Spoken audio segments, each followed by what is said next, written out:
right. Well, we're here with our first ever Gavar Top Producer podcast. And the intention of this is just to kind of get to know our top producers, kind of dive into what they're doing to be successful and that they're, nice enough to share. And our first guest today, we're very excited, is Lorena Semerenko. So thank you, Lorena, for joining us today. Absolutely. I'm happy to be here. Yeah. Why don't we just jump in a little bit and just who are you? Tell us a little bit about when you got into real estate. Talk about how you did last year, and then we'll dive in. Okay. So my name's Lorena Semerenko. I am with RE/MAX All Pro. I've been with RE/MAX All Pro for 21 years now. Wow. And I am an Antelope Valley native. I was born and raised here. And I joined RE/MAX when I turned 18 years old. Started working in their escrow division. And once I got licensed, kind of phased myself out of escrow and into real estate. Very cool. Yeah. Well, what was your volume last year? What was your production looking like? So for 2023, I closed personally 133 transactions. That's pretty good. Just over 53 million. That's beautiful. Now, you're not just focused in Gavar either. You do other areas. Obviously, you were mainly in Tehachapi, which Gavar encompasses, but you go outside of that as well. Where's all the areas you cover? Absolutely. So I do majority of my business in Tehachapi and secondary, the Antelope Valley, of course. So specialize in Kern County, California City, Mojave, Rosemont, but I also do a lot in Palmdale, Lancaster. I have been doing a little bit more up north as well, like Fresno, Bakersfield area as well, but majority of my business is in Tehachapi. Very cool. So you were doing escrow for a while, and you got your license. Yes. And then you said, I'm going to do real estate full time. What year was that? So I was born and raised in real estate. So my parents have been realtors. I think my dad's been licensed for about 50 years now. So I had no choice. So I was, I think, 16 years old when I started driving is when I started doing real estate. Very cool. So my parents were having me show houses for them. And so when I turned 18, I had no choice. I was required to get my license. Didn't practice, but I was working in escrow, and I would get in trouble every so often because my husband was doing real estate at that time as well. And I would, kind of be touching his business while I was on the clock in the escrow department. So that was when I realized, okay, I'm going to step away from this and then do real estate more. And what year was that? Was that 2003. 2003. Awesome. So you were doing real estate full time from 2003. Yeah, I didn't really start full time though. Okay. So my husband was full time. I was raising babies. So I had children at that time. That's a full-time job? It is a full-time job. Yeah. So real estate was more of a secondary position for me, and I would just kind of tinker in a little bit, help my husband, show homes for him, write up his offers, kind of his assistant. And that's what I did for several years until I really started to focus full time, and that was more towards 2017. Okay. And you were always in Tehachapi the whole time, or were you? No, I was here. You're at Palmdale. I've only been in Tehachapi for 10 years now. Okay. So half of my business has been in Antelope Valley, and then half of it in Tehachapi. Okay. And so your story is a little unique because you didn't start as a brand new agent trying to figure it out. But what was kind of the first year where you were, let's say 2017, 2018, when you're like, I'm going to do this full time? Because that's kind of like your first real, year going full time and not doing, the other stuff of being a mom and everything else that you have to do. But what was some of the challenges? What is some of the kind of roadblocks that you hit when you're like, okay, we're going to go into this that so many of us as agents have hit and through our career? So I'm going to backtrack a little bit because even though I said I didn't do it full time, I still closed between 10 to 12 transactions a year. Good. Yeah, still pretty good. From 2003, obviously, once the economy took a dump in 2006, 2007, we literally didn't really do a whole lot.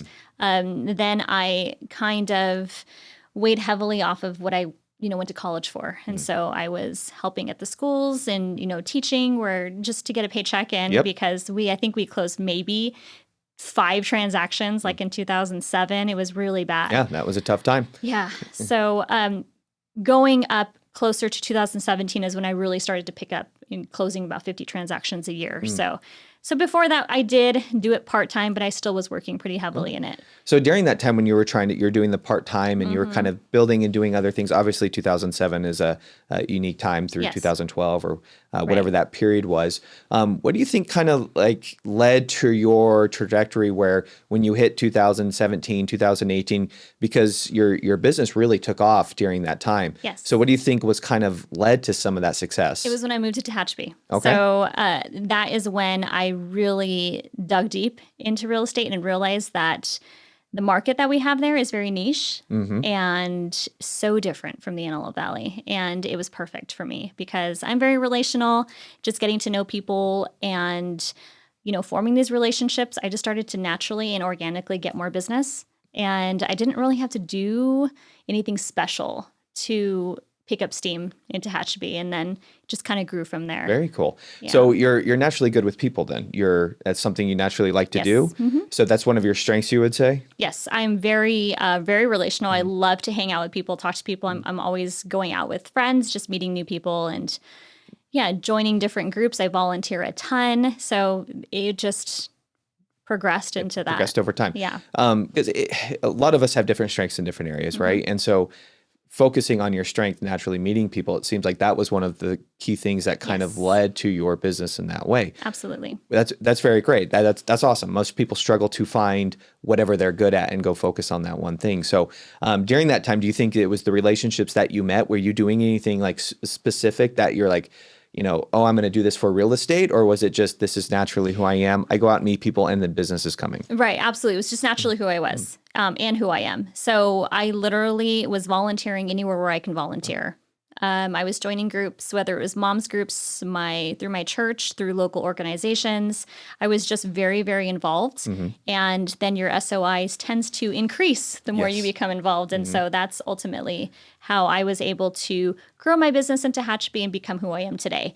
Now to the point where I don't have to do any lead gen anymore. It's all organic. It's all coming from every client I have is either word of mouth, social media, or just visibility. Are you still involved with those groups? Yes, absolutely. I know it's not lead gen, but it is lead gen. You are out there in networking because real estate's all who you know. People know, like, and trust you. They'll use you for real estate and meeting people. And even if it's not meant to be, do you want to buy or sell real estate? You're meeting people and assistant to help. Yeah, because it is sincere. Where I plug myself in is very sincere, and I do. Have a calling in certain areas. I don't do things to get clients. That is just, the icing on the cake. So. Yeah, they come to you from that direction. Did you have any struggles? Because Tehachapi has a small town feel to it, right? I know Ridgecrest is very small town. They kind of like to work with people that they know.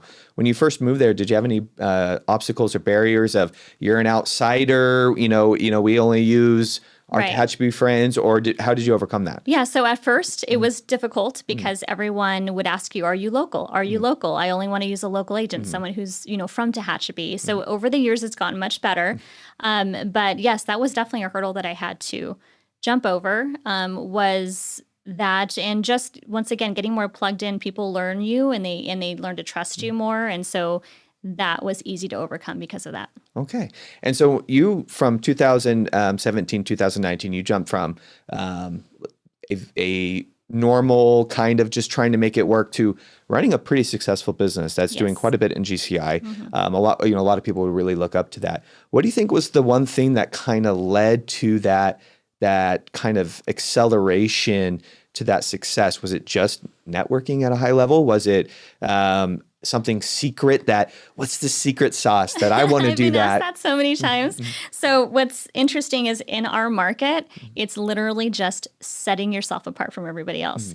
So everyone is very plain Jane, very old school, very traditional. So it was easy to get into a market and be different. So it really is just being extra special, doing something a little bit different than everybody else. A lot of realtors, they get that cliche that we're just greedy, slimy salespeople, just like used car salespeople. And I think they rate them politicians, used car salesmen, and realtors.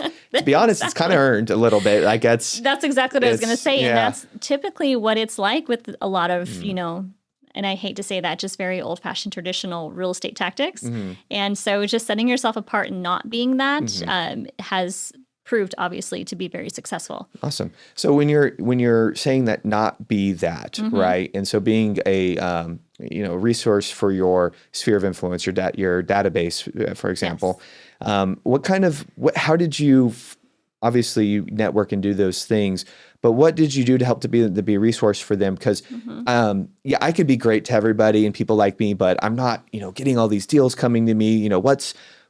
what was different about your experience and networking with everybody and being that person? Do you think it's just genuine who you are and people connected? Do you think when people needed help, you were there? Like, what was set that apart? Right. Well, of course, relationships help, as also having trust from people. Absolutely. But in terms of being different, marketing, being different in your marketing, just taking that extra step above cell phone photos, and being different in terms of what I offer my clients. So instead of, listing a house and taking a commission, I will offer my clients an all-inclusive experience where it will cost them the same, but I give back in the end.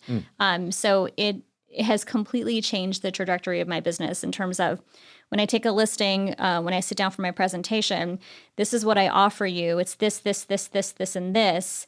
And then I can sell your house for this much. And versus this is what your house is worth. This is what I can sell it for. So it's a lot of people, they appreciate the give back. And that's kind of what I've been doing for several years, not just to them, but to the community. So with a client, I'll sit down and I'll say I offer, I'm not going to go over everything I offer, but I do offer. Give us your listing presentation. All right. Just where's the link we could click? Exactly. Yeah. So I do go above and beyond though for my clients. So for every listing I take, I could probably invest back up to $3,000 in almost every house. So instead of just taking that paycheck and selling that house, I will give them back in services that will benefit them, make their house look better, whether it includes, complimentary cleaning, staging, and all the above. Awesome. So that has made a huge difference. And then I take about 30% of my income every year, and I give it back to the community in one way or another, whether it's through scholarships or community events, free community events. The community loves it. So the small town where you're at, like Tehachapi it's a big town, but it's a small town feel. It is, yes. And everyone knows everybody, and the power in the community is really strong there. Yes. And I think that is incredibly smart to be giving back to the community because people see that and they want that town to be successful. And Tehachapi wants to be different than the Antelope Valley and Palmdale. Absolutely. They want to be their own. And that's why that market is so different than the Antelope Valley. So what works for me may not work for everybody because of where you're located and where you're trying to build your clientele. I agree. Like it is definitely different, but yet there's communities within the community. Yes. Right. Where you can be that resource, and finding your community is, I think, a huge asset. And you found your community in the town, right? Yes. That works. But agents locally also have other options of, I don't know, the teachers or the firefighters or the policemen communities, because those communities want to support each other and giving back to the community, not just saying it, but actually doing it, doing events, doing these things. And it's a really smart strategy, especially because, agents are, do I cold call? What do I do? If you don't want to do those things, right, then you need to do something. Right. And that's a really effective strategy. So one thing I noticed that I've known about you is that you do a pretty good job in marketing. You do you're pretty high level in your marketing stuff. Is there anything that you've taken from these past years? Obviously, you've had a tremendous growth over the last 5-6 years, and your business has just continued to climb. One of the top producers in the Antelope Valley, maybe the number one if you added everything up. And everyone has other areas, but in Gavar, you're right there. Is there anything in your marketing strategies that you think is just maybe different, or that you could share that has helped grow your business? Yeah. So in terms of Tehachapi, yes, I am very different up there. If you want to bring me down to the Antelope Valley, there's quite a few agents that are doing very similar marketing techniques. So it's just, once again, going above and beyond your normal marketing. So, right, instead of just doing photos, you want to do video marketing, right? You want to do, 3D tours. You want to push out advertising online, which is huge, because you can do an amazing video of a house, right, and put it on your social media, but who's going to see it? Just the people who are following you, right? And so just those few thousand people are going to see that video, and a lot of them are realtors. They can care less about your video. So what I do is I do a lot of paid advertising. So I put aside a lot of money into my paid advertising through Instagram, Facebook, YouTube, LinkedIn, and whatnot. And so my views on my videos are getting up to, $30,000 to $50,000 views on each video from, people that are not realtors. Yeah. So, and that's that's huge. It's just kind of taking that extra step and putting money into that. A lot of people don't want to spend it. They want to make it, but they don't want to spend it. Yeah, absolutely. And the more you spend, the more you make. Do you see a decent return on that with future leads? Absolutely. Yes. Awesome. Where do you feel like the best platform that you're getting that response is? Instagram and Facebook. And Facebook. Yes. That's where most there. Have you had anything on YouTube success, or that's just there as an extra? It's just there as an extra. Very cool. Yeah, just so I can have my little widget on my email. But most of my return is coming back on social media on Instagram and Facebook. And I get a lot of people who will just respond to my videos and just say, hey, that was great advertising. When I go to sell my house, I'm going to call you. And, you may not hear from them for a year or two, but at least they know your name. And then when they know someone who's going to buy or sell, they remember you because you're so visible, and then they'll refer you. So I get a lot of referrals from people that have never even used me. Yeah. Awesome. So let's spend a little bit of time on that. So you did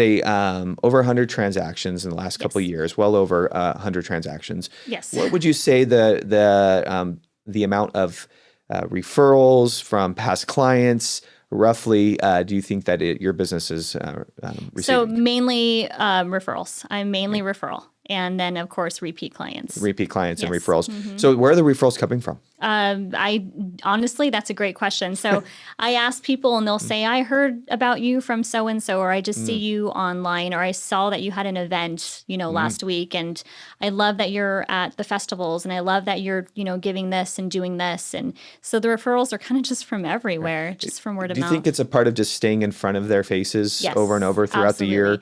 Visibility trumps ability 100%. And I tell that to all of my girls that come and join my team. These are brand new agents, and they ultimately want to be successful, and they don't know where to start, and they don't know what to do. Is cold calling the thing to do? Should they farm? What is it? And I explain to them, I'm like, just be visible. That's all you need to do. And I mean, obviously, you're not going to become a top agent overnight, but visibility is absolutely it's amazing. Yeah, that's good advice. Yeah, very good. So you got to the point 2019, 2020, 21 where you decided I want to have more people join me. When did you decide that the team concept was something you wanted to go down that path? I think it was 2018. 18. Yeah, 2018. And it was just because I was so busy. I needed somebody that I could trust to help me. And that's where it started. It was literally, I cannot show, 10 houses a day. I want to spend time with my family. I can't do all of this. So there was a particular agent in Tehachapi that I just fell in love with. She was amazing to work with. She reminded me of me in terms of she was just very responsive, and she, was great at communicating. So I contacted her, and I had no intentions of creating a team. It was just like, hey, do you want to be my partner? Because I need somebody that can, show homes for me when I'm not around, and I'll pay you for your time. And she said, absolutely. And that's where it was born. Okay. And then from there, we just had girls reaching out saying, we want to join. And then here we are. We have a total of 8 people now on our team. Awesome. So how 2023 was, probably the second time you've gone through a shift, but a much different shift from 2007, 2008. This was a unit shift where units just plummeted, right? Locally, we're down about 33%. Nationally, we're down about 35%. And that's over a year where we were already down 30%. So it's been quite a drastic difference from 2021 to today.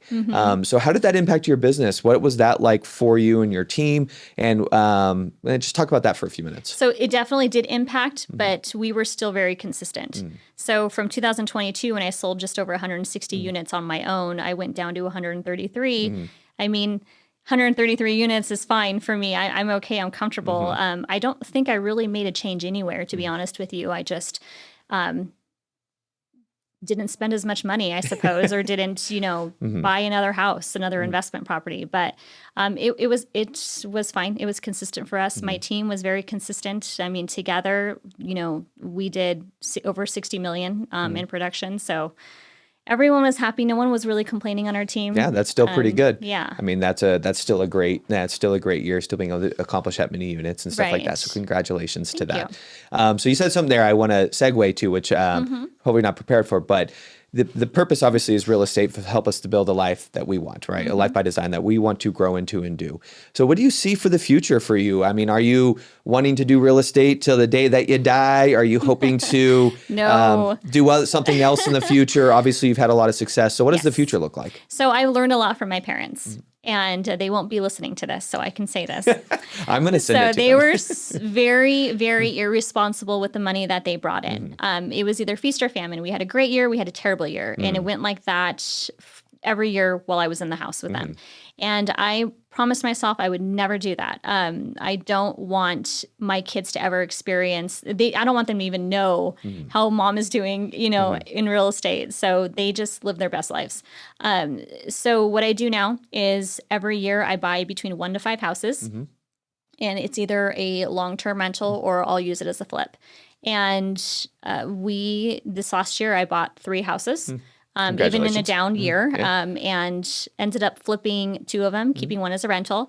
And ultimately, I would like to be retired from real estate by the time my kids are graduated, which would be in about 3 to 4 years. Oh, wow. So now, is your team going to live on, or are you going to? I want to. Yes, I want all my business to go to my team. So my goal is to just pass my clients onto my team. Beautiful. Do you want to run it as a CEO type of thing and you check in, or do you want to completely be done? I'll probably, knowing myself. Yeah, I won't be able to let go. I will never be able to let go 100%. So yeah, I mean, I want them to kind of take it away from there. And I have a few girls that are doing amazing right now. And so, you train them and you teach them what you do, and you know that they'll take off from there. So my goal is to pass referrals on to my girls and retire. Yeah. So live off of rental income and whatever the girls do. So. Now, are you guys looking locally in California for investment properties? Are you trying to get out of California? Because we all know the California laws. Yes. It's tough to be a landlord. It is. But California has some of the highest rents. It does. So yes, absolutely. I am sticking to just California. Awesome. I've purchased houses all over the place in the last 20 years. But I've sold them all, and I'm just focusing on California. In Kern County, we still have California, income and salaries, and we still have good, healthy rents. So prices on houses are cheaper. So and Kern is a little easier than LA County for a lot of things in general. So that makes sense. Yeah. Very cool. So you have your kind of future planned out for you. Now, let's give some advice to the agents. So I'm just going to ask you, I'm an agent and I'm brand new to real estate. It's my first year of real estate. I'm sorry. What's the like run? What is that one piece of advice that you could give me to help me find success in this business? Maybe I'm not going to get to 150 units this year. It'd be great, but what just helps me find sustainability and able to create a business that I want? What's that one piece of advice you might give me to kind of either encouragement and or business related? So I have 2 pieces of advice. My first piece of advice is surround yourself with a good support system. So your family, a mentor, somebody or people who are going to encourage you and motivate you. So that is huge, because if you don't have people behind you cheering you on, then it's just it's just going to bring you down, and then you're going to end up pulling yourself out of the business pretty quickly. And then the second piece of advice which is new to the real estate world, is teams. So the whole team movement just started in the last few years. And now, there are some structures that are not conducive to starting off with real estate. So find a team that is conducive to starting off in real estate. So find a team that's successful, number 1, and that's not going to take your entire paycheck, number 2, and offers, support and training. So that is a huge piece of advice, because new agents didn't have that option. 15, 20 years ago was to join a team. Now there's so many that you can find. You just have to make sure it's the right fit for you. But I think the team concept is interesting, where we went from a brokerage style that was mainly the team, right? You were on a higher split, and you would sit at the office to get leads that would come in because the signs all said the same thing. Right. And the evolution of the brokerage kind of was a race to who's the cheapest, because people weren't finding value within the brokerage. And so they became cheaper, and then agents realized, I could provide the value that the brokerage originally was supposed to provide anyways and charge you for it. And then and provide all the value that the brokerages kind of were meant to be in the beginning. It's just interesting how that's come about over the last. It really is. There's been places where teams have been around, but the team boom has really happened over the last bit, especially with the advent of technology and some virtual brokerages and things like that. But it's interesting to see how that goes, and I'm curious, and I love your thought of there's a lot going on in our real estate world with the advent of technology, AI, lawsuits with buyer sides and seller sides, and the industry is kind of in a weird spot. We're going to probably see some changes, and I think technology is going to be a major part on that. Where do you kind of see real estate going? And do you think we're going to truck on long because we've always been doing? Do you think there's going to be some major changes in a little bit, or what are your thoughts on that? So I actually try not to think too much about that because what are you going to do? You can only change what you can change. So focus on what you can change, and that's in your circle, and focus on that, because if you dwell on everything that you just listed off, then you're just going to be a big ball of anxiety. And who needs more anxiety in this business, right? We got enough already. Right. Just hope that thing closes. Yeah. Exactly. So, my advice would just be continue doing what you're doing. And if it works, it works. Great. Just continue doing it. And we'll see what happens. We'll see what happens in the future. Yeah, awesome. So any last piece of advice for anyone out there that's maybe been in the business for a little bit and kind of is looking up to some of your success? Any little points or last things before we finish up? I would say just surround yourself with successful people, and you become who you hang out with. So just remember that. Find some really good top producing agents that you get along well with. Hang out with them, learn from them. Get a mentor, a coach, if that's what you're into, and, just stay educated, because that's very important. Join all of the groups and go to all the seminars, and, take advantage of what CAR has to offer and what the brokerages have to offer. Just do it all. Yeah. And become an expert in what you do. Yeah. Yeah, that makes it great. Well, thank you so much. This was Of great. course. I hope we got some valuable advice out there, or some valuable feedback, and someone could take something that you said and maybe plug it in. I think my biggest takeaway today is find your community and be the best that you can in that community, and the business will come, as long as it's a genuine thing that you're doing. Absolutely. Yeah, it can't be fake. That's correct. And people will see through it, and they'll know. Yeah, if you're there just to try to get business, people will be really turned off. If you're there to help people and you're really supportive, they'll probably be a fan of you, and fans really help grow a business. Right. So awesome. Thank Well, thank you so much. Absolutely. This was great. All right. It was great to be here. For the next one.